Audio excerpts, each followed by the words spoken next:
Hi there, welcome to this listening exercise. What I'd like you to do is watch the video that you'll see in just a second. As the speaker or speakers are talking, try to identify or catch all of those pieces of vocabulary that you'll see on the left hand side. The vocabulary will be presented in order, so if you miss a piece of vocabulary, then please rewind the video and watch it again and listen carefully to make sure that you catch every single piece of vocabulary presented. All of the vocab that you'll see is vocab that you can either use in your exam English for FCE or CAE, or in your careers in terms of business English or legal English. This is wonderful vocabulary. If you don't know what this vocab is, make sure you learn those phrases and use them either in your exams or in your careers. And that's precisely why you'll see that this video is done for both cramtheexam.com and writtenlegalenglish.com. Okay. Go and do that listening exercise and see if you can catch all of those pieces of vocab. So we know that housing is a real source of anxiety for the many in the UK today, but what our new research shows is that it's young people who are truly at the sharp end of the housing crisis. We've seen affordability decrease over time, generation on generation, but it's really young people who today are really suffering. A lot of older people would say, well, hang on, we had it pretty bad too, in that someone in their 60s and 70s today would probably have had to have built up a credit record with a building society or a bank over many years before they were even allowed a home loan. It's far easier to obtain credit for house purchases now, isn't it? That's true. I mean, the intergenerational picture is not simple. It's absolutely true that many older people who are homeowners today faced, for example, very high interest rates when they were young, and that was definitely a tax on their incomes. Of course, what today's young people face, in contrast, is not high interest rates, but very high house prices. We estimate that it takes the average young family today 19 years to save for a mortgage. 20 years ago, that was 3 years. Of course, another thing that older people would say is it's easier for young people today to buy essential goods. I mean, the cost of food relative to wages has fallen very, very dramatically. Household appliances, again, in the old days, you had to save up for months on end to buy things like a fridge freezer, whereas such commodities are relatively cheap these days.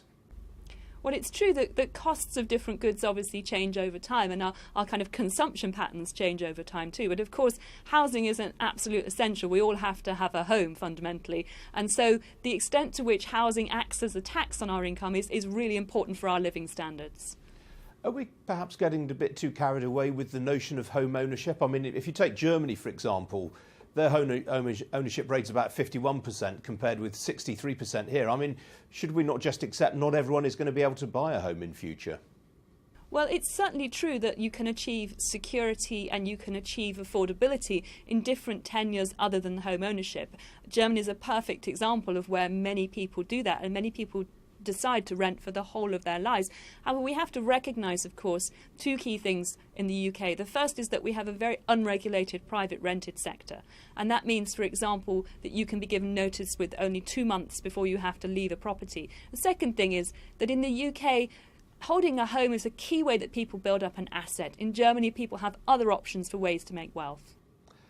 What about some of the recent changes in regulation on buy-to-let properties? I mean, George Osborne, one of the reasons that he did that was to try and free up properties that were currently owned by buy-to-let landlords for sale on the market. Do you think that's had any impact in alleviating the situation?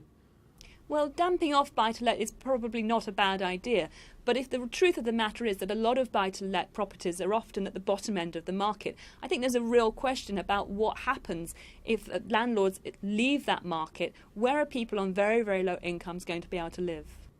So is the answer simply then just to build more homes, presumably?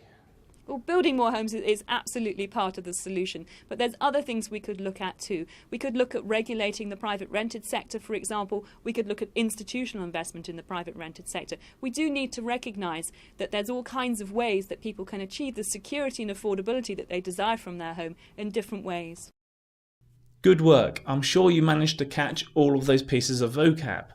If you want to try more listening exercises, then come back to the YouTube channels for cramtheexam.com or writtenlegalenglish.com. Exactly the same listening exercises will be put up on both channels, so you can access them from 2 different points.